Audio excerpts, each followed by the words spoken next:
The following broadcast is a presentation of Mount Zion Media Ministry.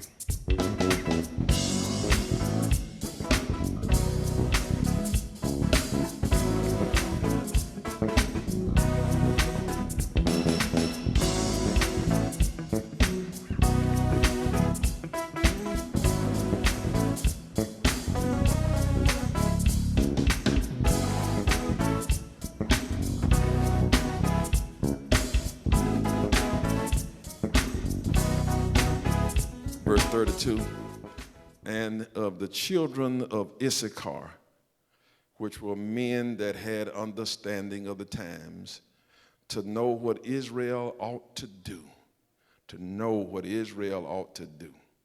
The heads of them were 200, and all their brethren were at their command. Verse 32, just want to stop right there. And from that verse and all of chapter 12, I want to preach from the subject today, beyond the headlines. Beyond the headlines. Said a moment ago, can't get away from David. And so I want to deal with David's kingship for just a minute as a launching pad for this message. But let me just say to you, and if you're a member of Mount Zion, this is not your first time hearing this. I believe that the answer to every situation we have is in the Bible. I believe God's word is truly a lamp unto our feet and a light. It illuminates our pathway and shows us which way to go. And listen, I'm not saying to you that if you got a problem, say, okay, this is my problem. Let me see if I can find the verse that tells me that. And it will say specifically what you're looking for. That's not what I mean. The answer is found in the principles and the guidelines taught in the text. And if you read the Bible from this idea that I want to know who God is and I want to know God's ways, he will show you everything that you need to know. He won't tell you whether or not Billy Bob is the right one for you by name, but he will show you Billy Bob traits. And through Billy Bob traits, give you enough to make a decision that you need to run from Billy Bob and Susie Q just as fast as you can. And so in this verse 32, there's something that's powerful in it that I think fits us for now, and I'm going to show it to you in a minute. But here is what's happening in this 12th chapter and 11th chapter. David has been elevated now to the place of kingship. Talked about that the last time we were together. But he is now king over all of Israel, all 12 tribes. And now David is building his team of leaders. And as a part of building the team in chapter 12, we see the various tribes and the men that are coming to him to support him. And you will see where you have tribes coming and they are described as fighting men, they're warriors. And for various areas of work and participation, you see them coming. And they run in the thousands, the tens of thousands, depending upon what the particular tribe and the assignment is. But in the list of all of those fighting men and working men and various kinds of services being provided, there is this verse 32. That says there were a group of men who also came to him that were 200 in number. And these men were the sons of Issachar. And the Bible does not indicate that they came to David and presented themselves as fighting men. These are not the men that David was sent into war. They didn't present themselves as the men who would work in the temple as doorkeepers, men who would preach the gospel. They were not going to be on the culinary committee. But look at verse 32. The sons of Issachar were men who had been endowed by God with an understanding of the times to know what Israel ought to do. An understanding of the time, they had been endowed with this wisdom, with this prudence to understand the political climate and times of their day. And to comprehend the political climate in such a way that they could then in turn say to Israel, in response to what's happening politically in our world, this is what we ought to be doing. They could look at the financial and economic conditions of the time, and based on the wisdom and understanding that came out of their search, out of their investigation, they could come to Israel and say, now here is a plan for what we ought to be doing. In the spiritual life, in the religious life, whatever area of life, whatever was happening in Israel, these 200 men represented a core group of men who were there to serve David. They had served Saul, but now they give themselves to David to say, we are here to serve you, and we need you to rely on us. To understand the times and tell Israel what we ought to be doing. Listen at me carefully. If what we are doing, if what Israel was doing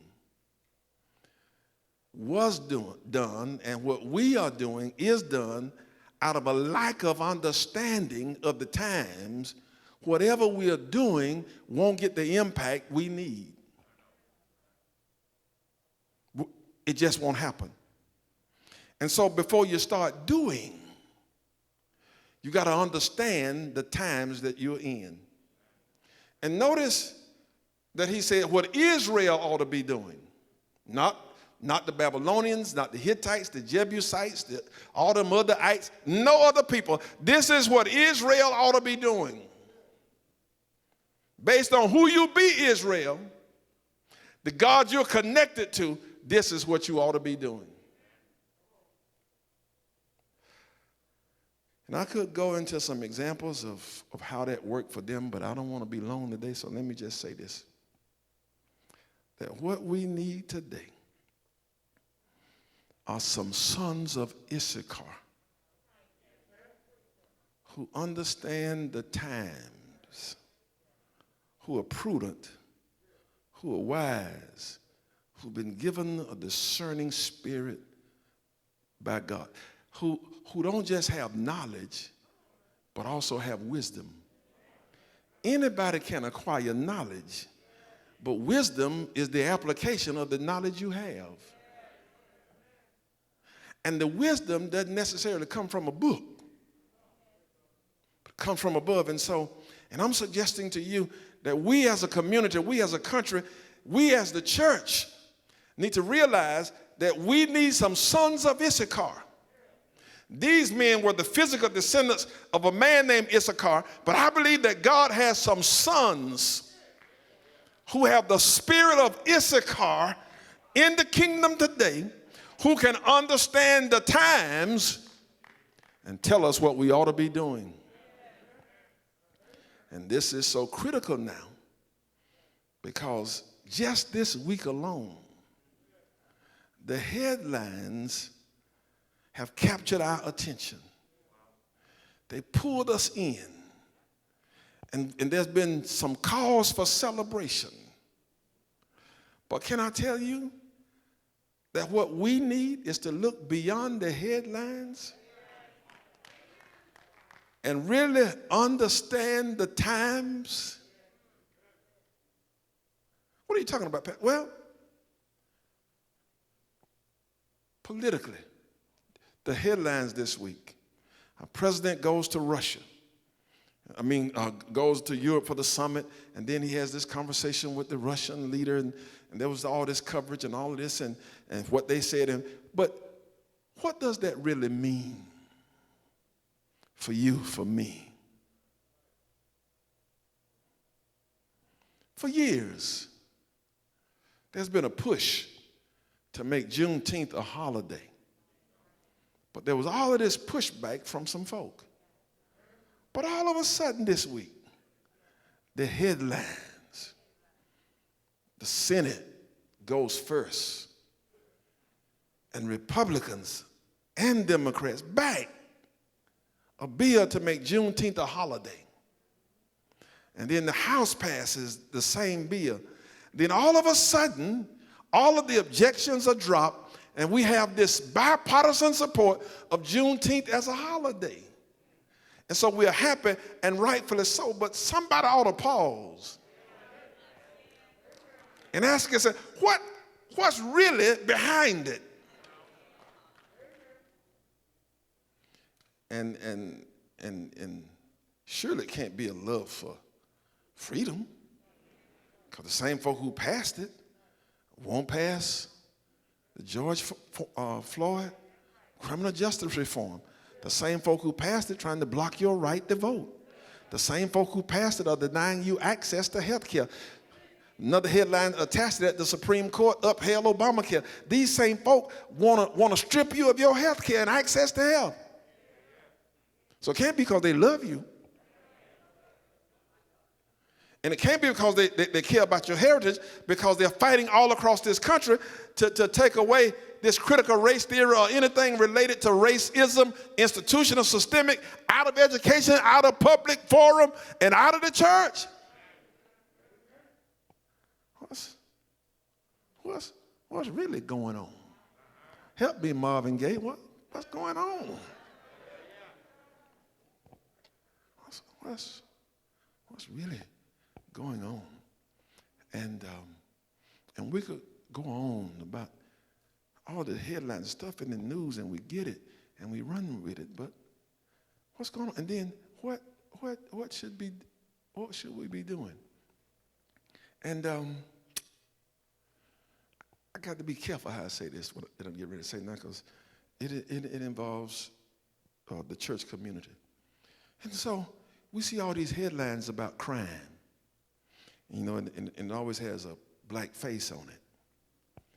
And so every now and then some people get excited. Well, I don't know what their motive is, but they want to do something. And so there's some conversation about marching through the streets of certain neighborhoods to have a prayer vigil. Now, God knows I believe in prayer, but I'm wondering about the impact of marching through neighborhoods to pray about crime reduction. And don't miss me now. I believe in prayer. But I'm just wondering if we're on the right street. Because the people who really control the street called commissioners. Because what impacts those streets most is the kind of resources that those streets get. And if you want to see crime reduction, there are cities you can go to and you can see where crime has been reduced, but it didn't happen because they had a prayer vigil. It happened because the city and the county made investments in communities that brought about change.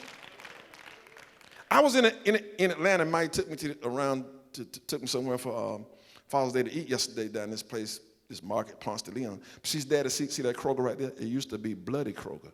If you went there, you could just know you were going to get robbed. But now it's the safest Kroger in Atlanta. They got coffee shops. People sit around, they shop. She said, see that BP station? It used to be called Bloody BP.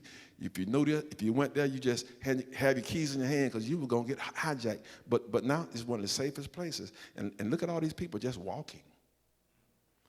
What happened? Look around you.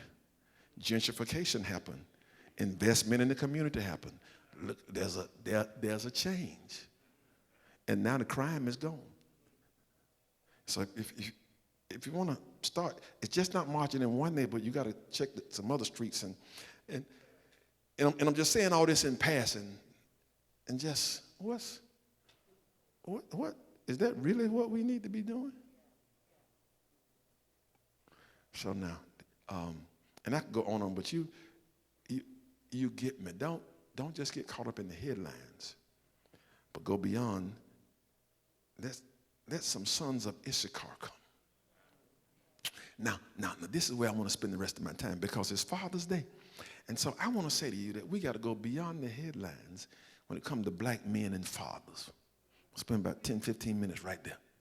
See, because somebody, I don't know who it is, but somebody has an agenda to shape your perception about black men and fathers and the role that we play in our children's life. And so what we see in the headlines more than anything else is black men who commit crime and not those who are doing good things. What we hear most is the problem in the black community with children is that fathers are absent. What we hear in the headlines is that dads are deadbeat, they don't work, and that men, black men, are criminals and they're to be feared. And that's how police can justify shooting them. As soon as one shows up, you fear for their life. So you got to protect yourself. And I experienced it. Like many brothers in here, this week I was in this particular place, and because I was on vacation, you know, and so I was in this very exclusive place, you know, and I'm in there because I deserve to be there. And so I go to the fitness center, which is located near the pool, and I come out, and then these two children, maybe one 12 and another one 6. They are passing as I come out the gym, and they have another race, and they're 12 and about 6, and I'm walking, and the 12-year-old looks back at me. And when he looks back at me, he don't know me, but he sees me, and what he sees scares him. And you can see the fright on his face. He takes the 6-year-old hand, and he grabs it tight, and then they start walking. And then he looks back over his shoulder, and he sees that I'm still behind them, and we're in a hallway, and he take off running. Because somebody, some way has influenced him that I am a threat and you don't even know me. But let me tell you something. Some of y'all scared of us. Yeah, some of y'all be clutching your pocketbooks when you see me coming. I don't want your money. So here's what I'm trying to say. We need some people who have the spirit of Issachar, men and women, who can sit down and have a conversation in our families, in our churches, in our communities, to help us understand black men for who we really are and not what we've been painted in the headlines. And I'm not going to sit here and pretend that all black men are good. Yes, there are some sperm donors. Yes, there are some deadbeat dads. But can I tell you, the number of good men who are more than sperm donors, more than deadbeat dads, far outnumber. Yeah. And so, for example, let me just hypothetically, if they say 2 out of 5 men don't live with their children, the only thing you hear about is the 2. What about the other 3? And so we need somebody who understands the time to help us understand black men and what's happening in this society, and then tell us what we ought to be doing. Yeah, again. So sisters, don't be sitting there saying, well, he don't know my man. I know your man. But I got to say this right here. You chose him. And could it be you chose him thinking you could change him? And I've been telling you, my members, as long as I've been here, sister, you can't change a man. You ain't that good. You don't have that kind of power. You can't love him enough. You can't change him. And so that's all I want to say about those other men. And so, sons of Issachar, daughters of Issachar, let me just drop 3 things on you that I think we ought to share some wisdom in our community. Share this wisdom with our people around black men and our families in general. Number 1, I think the sons of Issachar need to come together, sons and daughters, and create an educational curriculum. Might not shout you right now. That really teach our children, first of all, to value themselves, to value others, and then how to live abundantly in this world. And the only way that education process happens is when we decide what we're going to be doing to take control of what we teach our children and what we allow others to teach our children. I really am not mad about these folk who are against critical race theory in one sense, because if you don't want your children taught something, then you stand up for it. And that's what they are doing. But what do you run out and question your school system about what they are teaching when it comes to your children? These Christian schools and private schools, they're nothing more than these parents' effort to control what their children learn. So when they learn about slavery, that's a sanitized curriculum. When they learn about integration, when they learn about their history, it is sanitized and meant to empower their children. What are you teaching them? And then in the home, they're making sure that the education process continues. This summer, the children, the people who are making sure that the education of their children continue. And so I'm saying to you that we need some sons and daughters of Issachar that decide that if we're going to elevate our families and our children, help them understand who we are, we got to begin an education process that teaches them to value themselves and others, and then to live the abundant life. And part of that education really deals with understanding the black man and some of the stuff that has happened and why it happened and what was behind those headlines.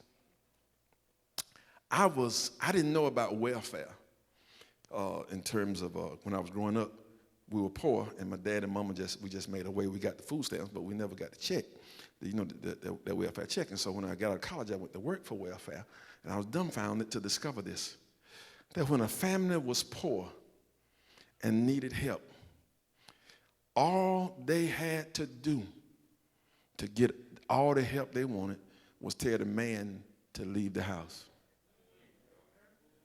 Listen, the name of the program back then when I was working was AFDC, Aid to Families with Dependent Children. However, if a man was in the house, they couldn't get it. I don't care how poor they were. I don't care what was going on. It's aid to families without a man. That's what it really was. And so what they said is, we want to help y'all, but we want to encourage your men to leave. Yeah. Why? What's behind that headline? And so, one other thing about this education piece, we have to, again, become informed, because I'm not talking about going out and cursing people out, but I'm talking about sons and daughters of Issachar really understanding the time, understanding what our children need when it comes to education, and then going out and having those conversations with the people who are responsible, helping find curriculums and things to teach to help our children. Then the next thing is this: education is not all that they need, and that's the classroom and so forth, but they need some experiences. Our community needs experiences, again, that help them to value themselves, value others, and live the abundant life. And in the process of those experiences, understanding what a black man is in his role. Our sons need these kinds of experiences. And so that means that we have to invest as a church, as a family, and when families can't afford it, that's really where the church comes in, to give our children experiences that open their mind to possibilities, to opportunities, and to know that there's more to this life than what I have experienced so far. Experiences where they see men in roles of excellence. I saw a fellow with a t-shirt one time, it related to masonry, said to be one, see one. And there's some things in life you got to see one to be one. And so have these experiences to understand that learning is fun, that you can be smart without being a nerd, that you can be popular without being a thug, that you can look presentable, whatever that means to you, and still be okay in this world. And so one of the reasons we have the Boys to Men and the Youth Academy and many other, the Daughters of Zion and all that, is to give children experiences to let them see, let them be a part of, let them know. Can I tell you that I believe with all of my heart that too many of us are putting our money in the wrong place, sons and daughters of Issachar. And so you're spending money on your children, but it's not to create experiences that make a difference. And then the third piece on this as I go through is exposure. We have to be exposed, again, to people of excellence. And so when it comes to black men, for example, and again, it's still about valuing ourselves and valuing others and living the abundant life. There are people who don't know that you can make a good living in this life by doing something other than playing basketball, football, or baseball. Because they've not been exposed as a black youth to black men in particular and black women who are making far more money, who are far more successful than athletes or rappers. I've forgotten them. And so what do you want to be? Football player. What do you want to be? A rapper. Why? Because what I've been exposed to is that lifestyle. And I figure if I want to be, they don't know Robert Smith, the man who paid off all that money, loans at Morehouse. They don't know the other Michael Jordan, a black man who went to work for IBM and then who graduated from Florida A&M University and then went on to create his own IT company and one of the most successful men in the world in that career and also one of the most wealthiest men and give multi-million dollars back to Florida A&M. They don't know him.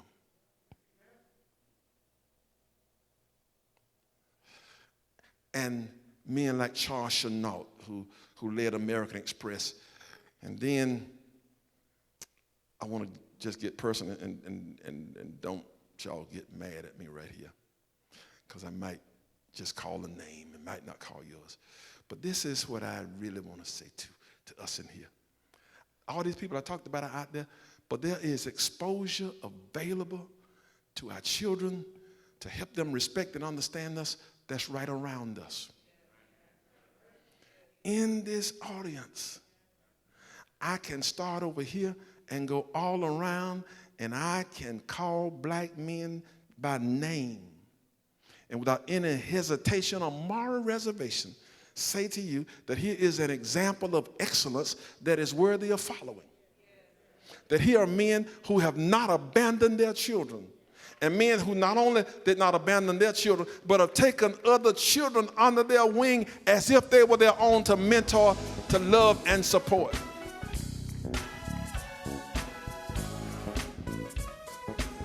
Two barriers that keep us from doing that. And it has nothing to do with anybody outside of our community.